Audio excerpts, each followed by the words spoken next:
You the host now, Ramon? Yes, I'm the host. I started recording. Perfect. I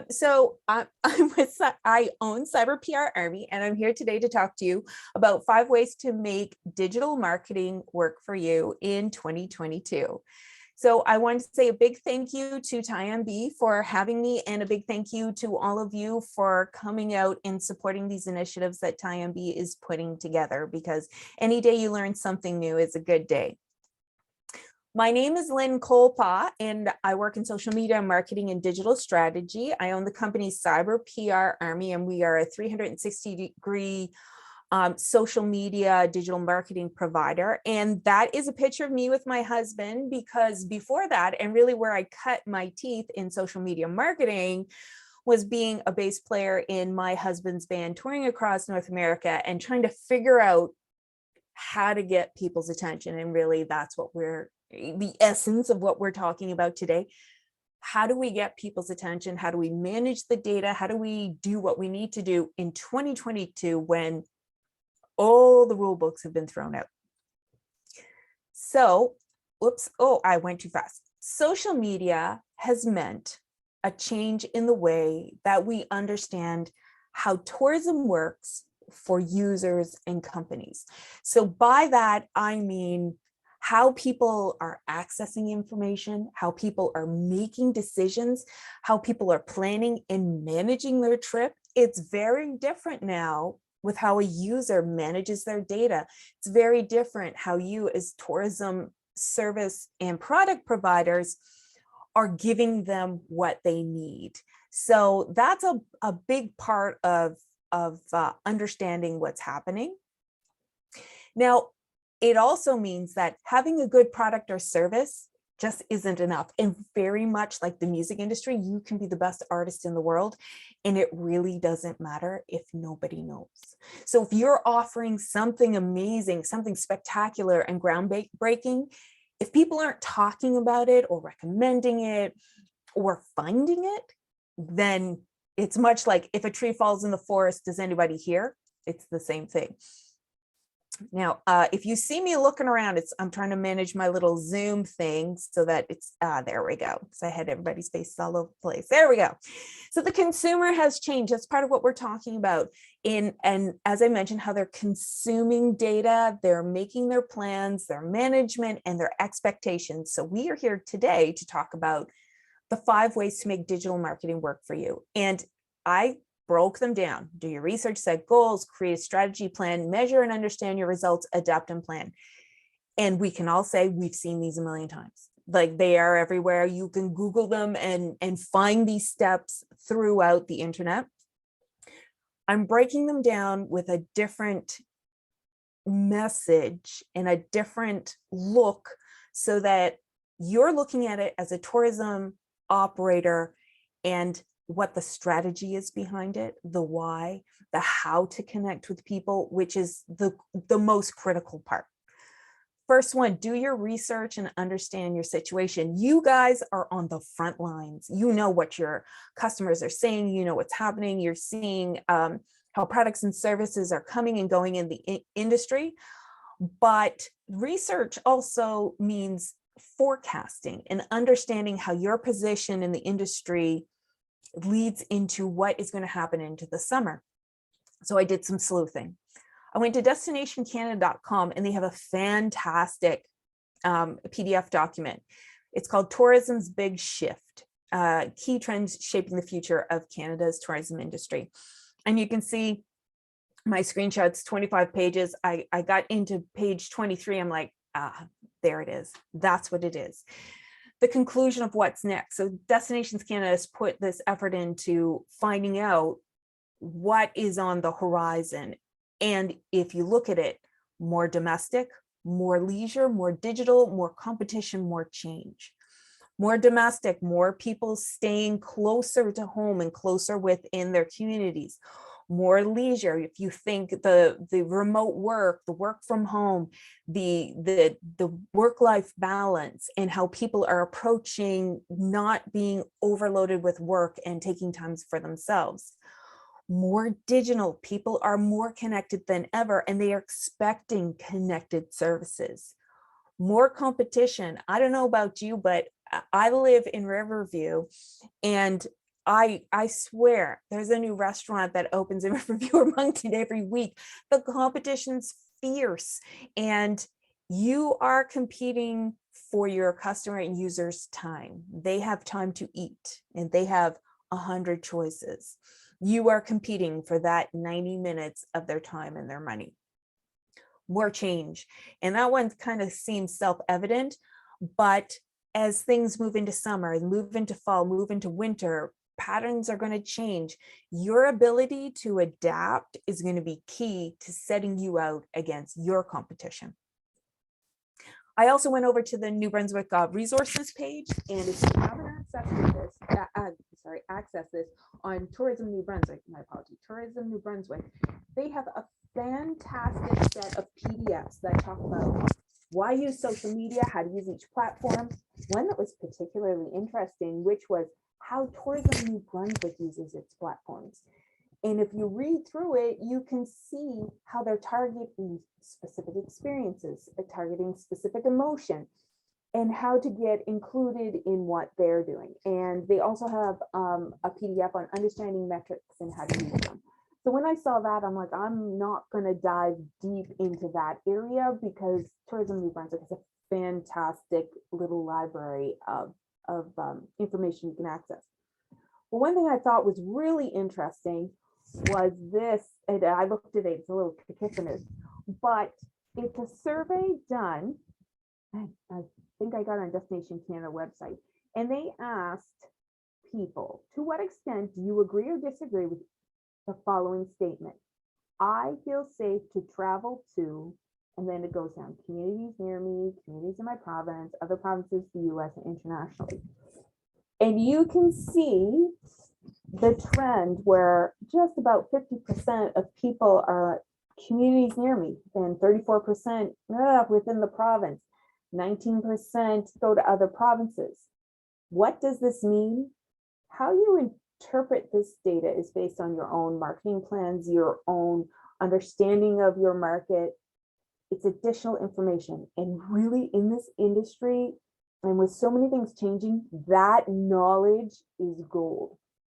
You know, 48% of respondents are talking about that in Atlantic Canada are talking about staying or traveling within their community, then that's an important piece of your marketing puzzle.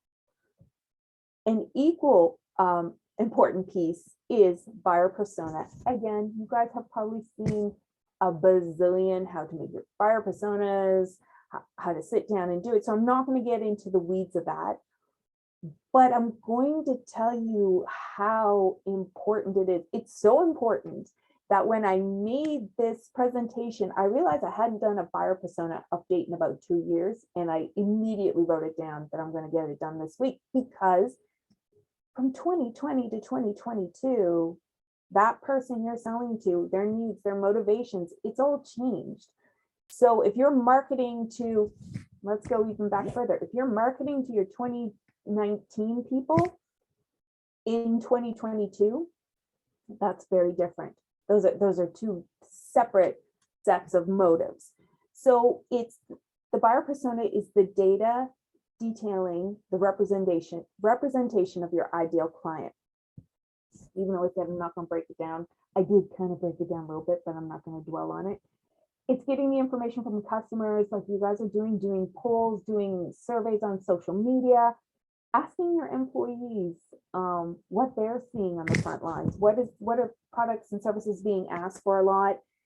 Keywords, if you're looking at your analytics, you can see things like, what are people searching to make them stumble onto your website? That's very important. How did they find your content? Your feedback from your customers, getting to know the type of product your customers consume, analyzing the brand, and using external tools, which would be like Google Analytics or just Facebook Analytics. So you are constantly gathering this information in different ways. And a lot of it is just you sitting down going, my ideal client is and you start going, is it a man or woman? Are they married, single, divorced, with or without children, young, old, higher education, all these things, because once you define them, then social media and the ads gets really interesting because you can specifically target them based on, do they have children? Are they planning to travel? Have they traveled recently? Do they like coffee? If you're having a coffee themed experience, whatever it is, this data helps you make better decisions. Moving into number 2, which would be setting goals and objectives. This is, well, what are you going to do? You've gone and you've gathered this data, you've gone to Destination Canada, you've gone to the Tourism New Brunswick, you have polls, you have entrance polls, you have exit polls, you talk to employees, and it's like, ta-da, what do I do now? Well, social media is a part of this setting goals and objectives, in that we want to help your customers, your potential customers, make the decision to choose you. And that's part of it. So what are your goals? Well, tourism goals can be different. It doesn't always have to be, I want more sales. It can be increasing sales, improving online reputation, converting new clients, local press coverage and mentions. So I'm going to break that down. Increasing sales can be just basic revenue. Hey, maybe I want to use social media to make more money. Maybe I want to use social media to increase the frequency of the sales. Look for sales opportunities.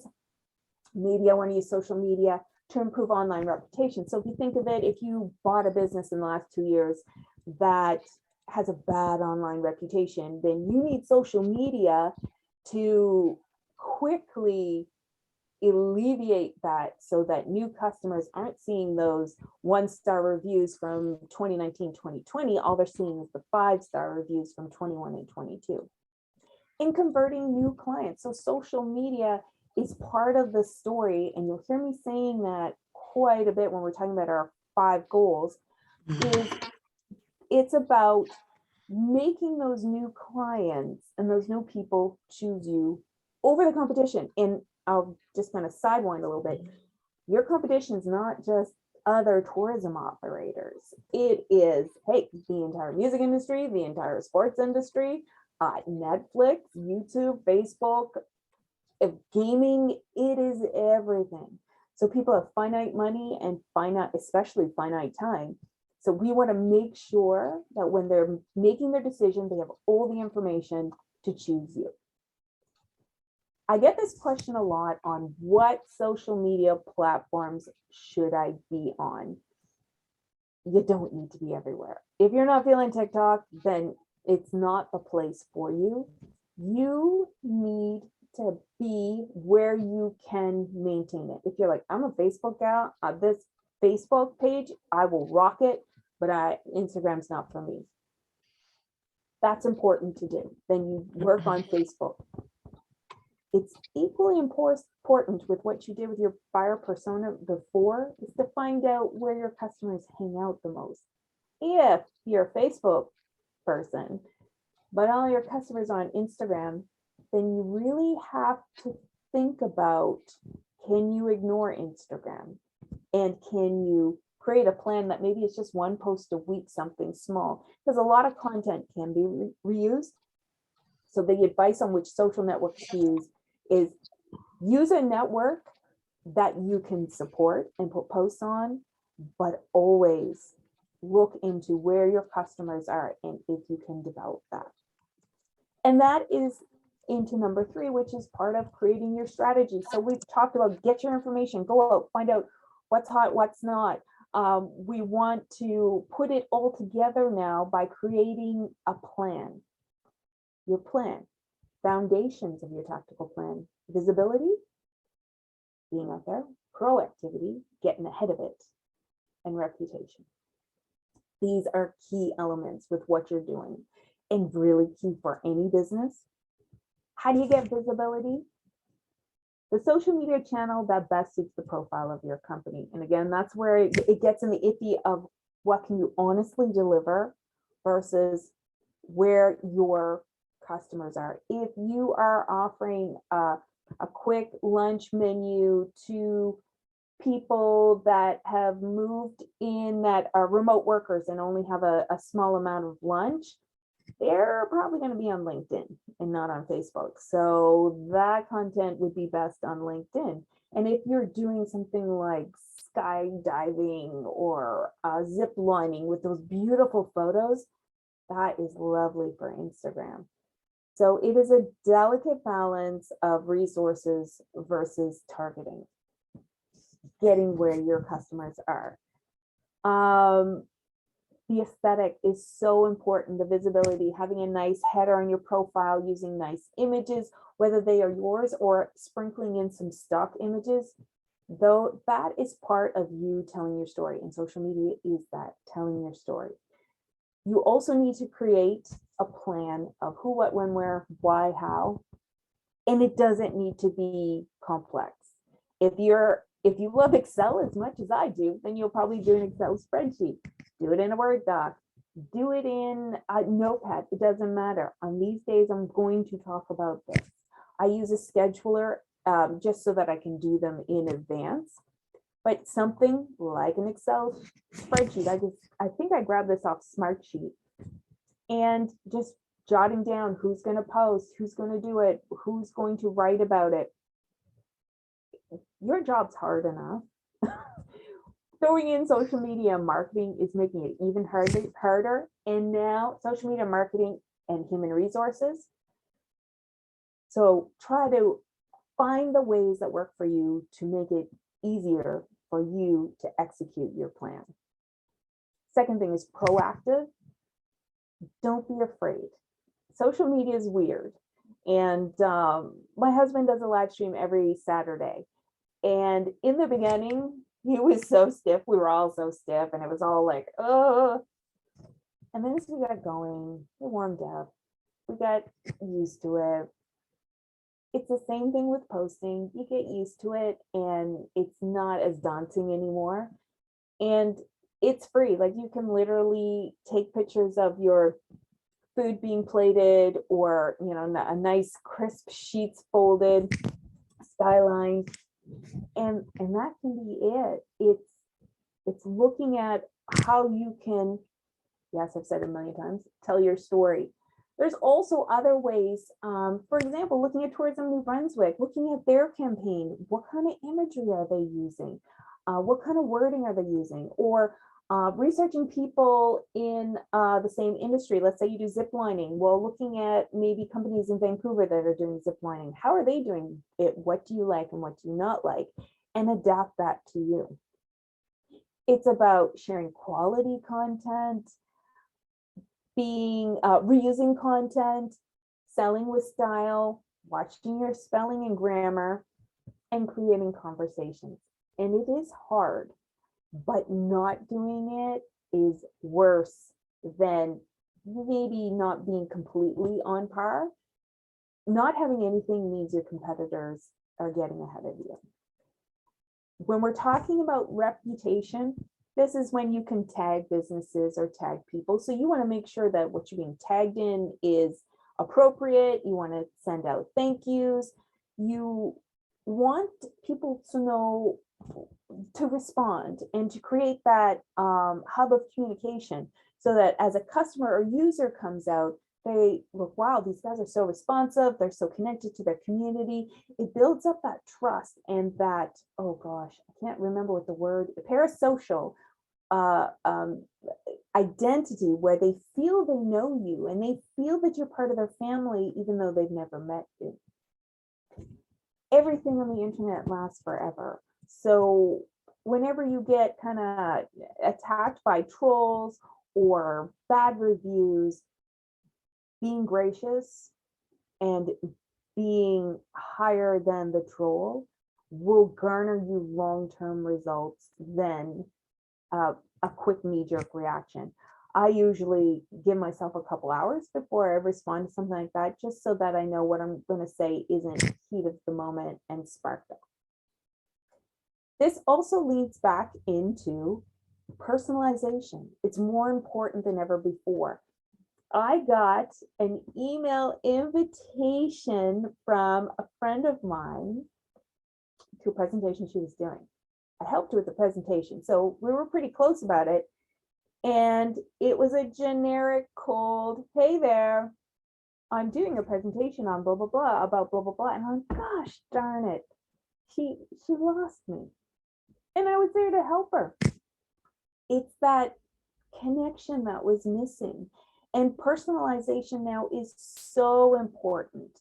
And it provides confidence. It creates that level of communication and security that users want. And here's the rub of it. They are getting it in other places. They are getting hyper niche personalization.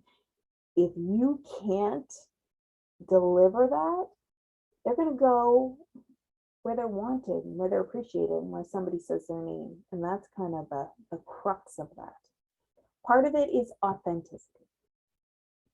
The post-pandemic traveler, from everything that I looked into, is looking for real experiences. Where before it used to be, I want to escape my life.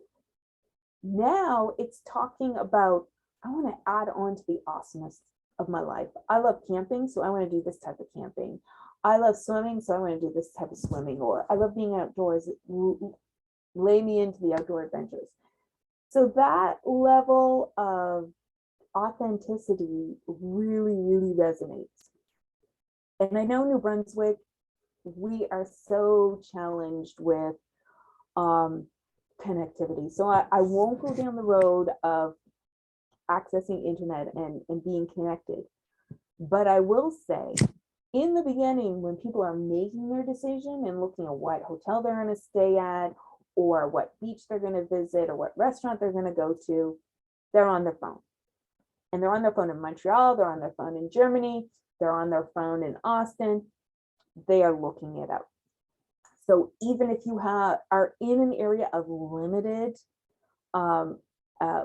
internet access, it's still important that you have your presence fully pimped out online, so that in Montreal, 6 months before they arrive, they found your website and they understand everything that you are going to be able to offer.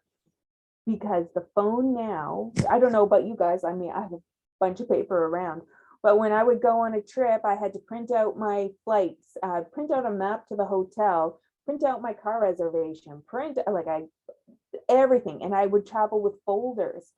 And now it's all on your phone. And that's what people are expecting. And that's what you have to deliver. I talked about this a little bit before in the emotional connect with people. And I love this picture because when I went down to Alma last summer, I was surprised about how many motorcycles were there. And everyone riding the motorcycles just looked so like laid back, and they were on a trip and they did it every year. It had that just warm hug of nostalgia. And when I was putting this slide together for emotional communication, I thought of that. And I thought of like the old cars and how it brings back fond memories. And that's where you trigger that emotion, you trigger that memory, trigger how much fun they had at your place last time. Then that moves people to have to return, or to recommend, or to talk about, or to post, or and to really kind of hit that number one goal of getting your name out there. So it's about moving people. We're getting near the end. Right, number 4, measure and understand your results. This is tough. This is tough because there's numbers and there's a whole bunch of information. So I'm going to break down the top ones to be looking at. So if you want to call up your Google Analytics during this presentation, it's probably a good time, because the analytics tell you stuff that nobody else can tell you. They tell you what's working on your site, and they equally tell you what's not working. So this is critical to be able to understand the data. How you measure project results with a digital analytical plan, it sounds harder than it is. First thing, page views. How many people are going to your site? Is it high? Is it low? Why is it high or low? You're a little bit of Sherlock Holmes in there. If you are running ads with your website, social media with your website, you're gonna have cards with your website, everybody's talking, you've done some trade shows, and your page views are still, okay, well, what's going on? Important to investigate. New and returning visitors. So this is where it's all interpretive. If your website is mostly new visitors, then your campaign's working. That's great. But they're not coming back. Well, why are they not coming back? Are you seeing a significant uptick in purchases? Have they got everything they need? If they're not purchasing or downloading or signing up for, then okay, there's something not quite right. If it's all returning visitors, then it's like, wow, you have a dedicated user base. That's fantastic, but you're not really pulling in the new users. So this is something that could fluctuate during the year, fluctuate during your campaigns, fluctuate with the messaging you have. So it's a lot of thinking about, okay, well, what's going on there? And oh yeah, I had an ad in the newspaper, and the Albert County Maple Festival is happening. So this all makes sense. Page depth. So this is how far in people go on your website. So think of it like your Sobeys flyer. You pick it up, and you're like, meh, nothing really here for me. Or you're like, oh, that's cool, that's on sale. You go in another page. Oh, yeah. Oh, this is what we want people to do with your website, to be able to immerse themselves in it like a book. Now, that's not always possible because some people have websites that are more proof of existence, and human resources, writing blogs, updating content is just not always possible. So you need to take it with a grain of salt and go, does it make sense what people are doing on the website? Average time on page. On average, people are on your website less than a minute. And often it's really under 20 seconds. So when you think about it, 20 seconds to grab someone's attention. It's not about, like the very first slide, it's not about being the best. It's not about having a fantastic service. It's 20 seconds to capture their attention and get them to take an action you need them to do, whether it's buy, whether it's leave a review, whether it's to sign up for a newsletter. So this is where it's key in your user experience and the layout of your website that people can navigate very easily and are encouraged to find out more about what you're offering. Traffic sources shows how people get to your website. So did they come in from Tourism New Brunswick? Did they come in from a partner? Did they come in a link from social media? Is Facebook your big driver? Is Instagram your big driver? And this information also helps when you're building your buyer persona, knowing where people are coming in from. So these are a few things when you're measuring behavior. If you're looking at engagement, likes and shares are the most common. Shares are more valuable than likes because a share is something somebody has thought is so awesome they want to put on their profile. That said, it is industry based. So the tourism industry, you really, likes and shares are very important, but just to use in perspective, one of my clients does disaster restoration. So he's showing pictures of like flooded basements and moldy ceilings. You're not getting a lot of likes and shares with that. But our goal with them is to inform and to let people know the services and the approachability and the communication. So likes and shares are respective of what your goals are. Comments, people who felt driven to talk about or comment on what you had to say. So that's kind of the nuts and bolts, like, shares, and comments. And we're all pretty familiar with that. If you're looking at SEO, and by SEO, I mean search engine optimization. So you're optimizing the content on your website so that Google or Bing puts it on the front page, because front page, Even though we say we're going to go 2 or 3, 4, 5 pages deep, we're not. Front page, you move on. Organic traffic is just people who have found your website, just went best zip line Fredericton, and hey, it came up and they just clicked it over. So you want to make sure that you get really nice organic traffic numbers, because that's the people, those are the people who are undecided. We like the undecided. Keywords on your Google Analytics, it'll say the words people typed in to find you.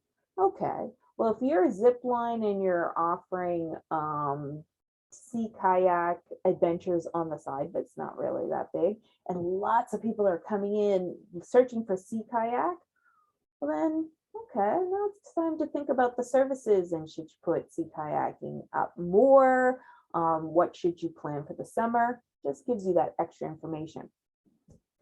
Number of leads are the actual number of people that you've got their contact information. So if you want to think about the number of leads, it's essentially like having business cards. And conversion rate is the rate at which you get people to do something. So you want people to download your recipe for maple syrup candy, then that's a call to action. And the rate at which they go to the page, so if 100 people go to the page and then 10 people download, that would calculate your conversion rate. We are on the last one, which is adapt and plan. So we talked about researching, finding out what's going on in the industry, setting up your goals, putting it all together and planning.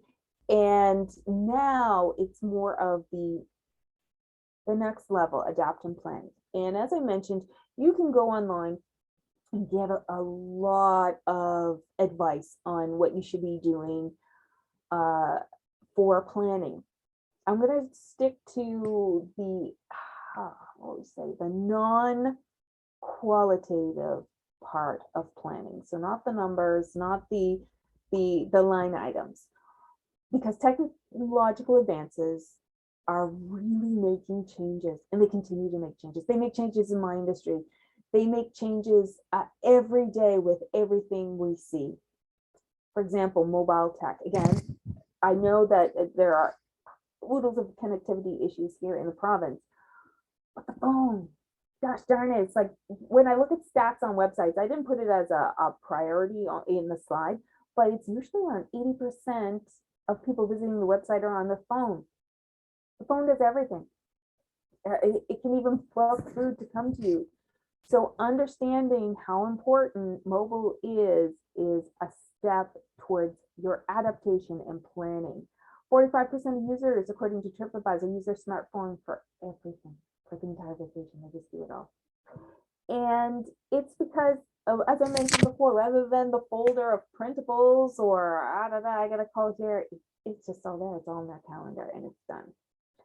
The Internet of Things, if you think about how things are all connected, I got this really great graphic from Analytics Steps. And this is how it's all coming together. Automated check-ins and checkouts, helping tourists in their travel stops, how the airline connects them to other elements of their planning.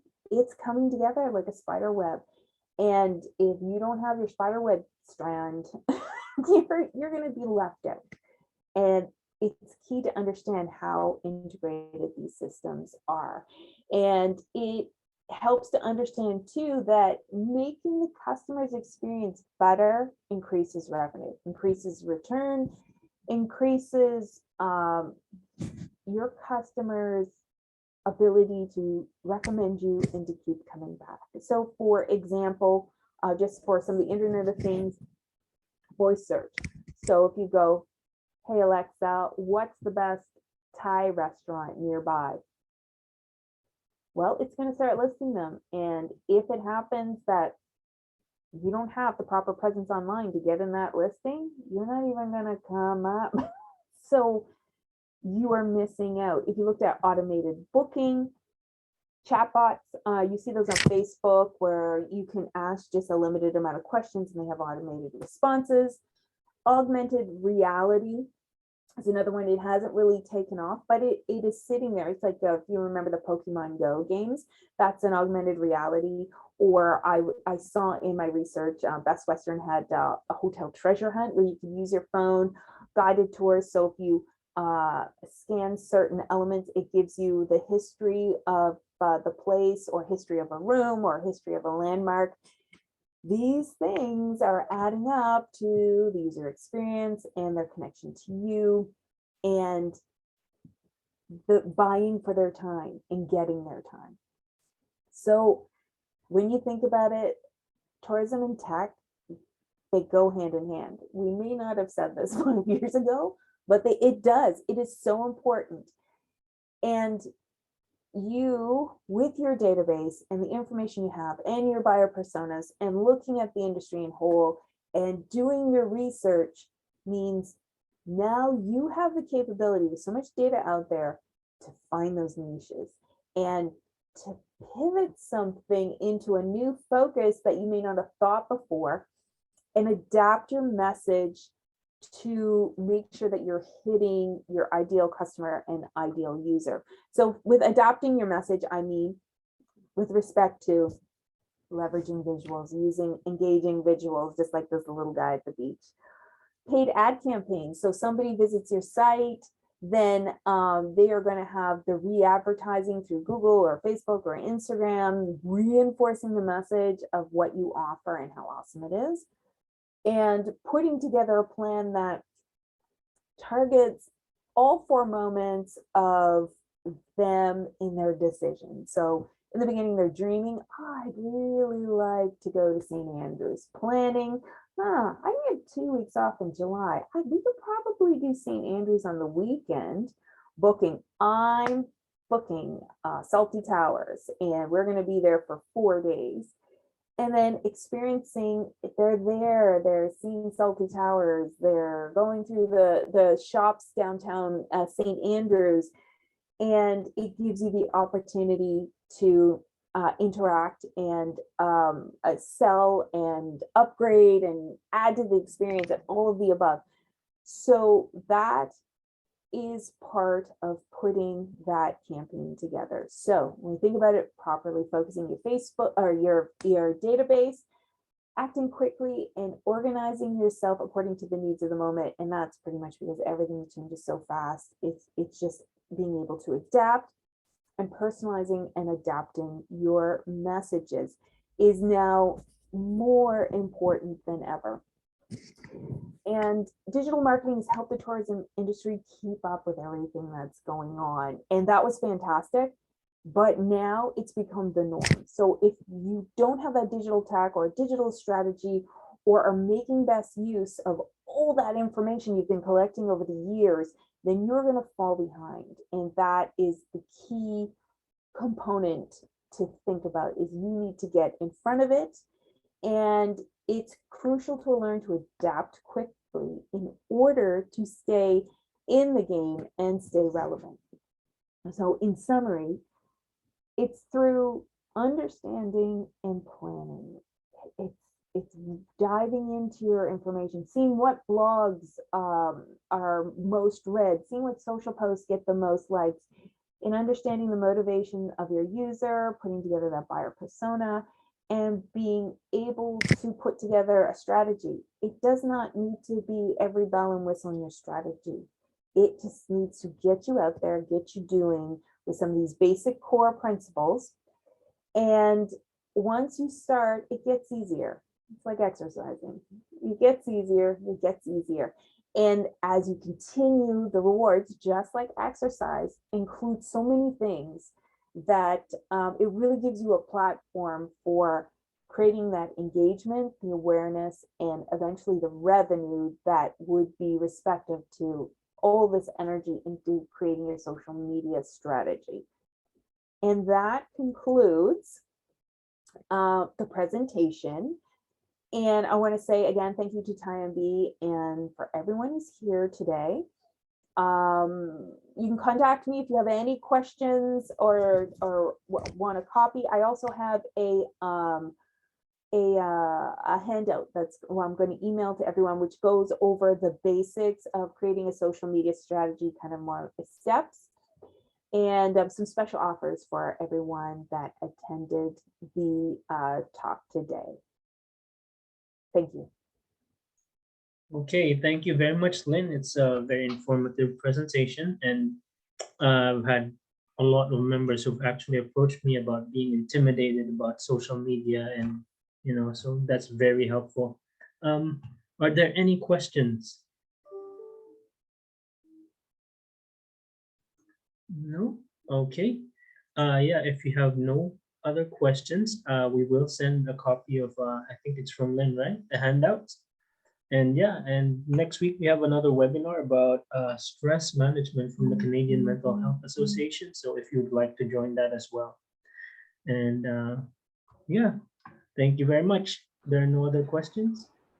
Thank you, Lynn. All right. Thank you. Right. Thanks, everyone. Thanks, guys.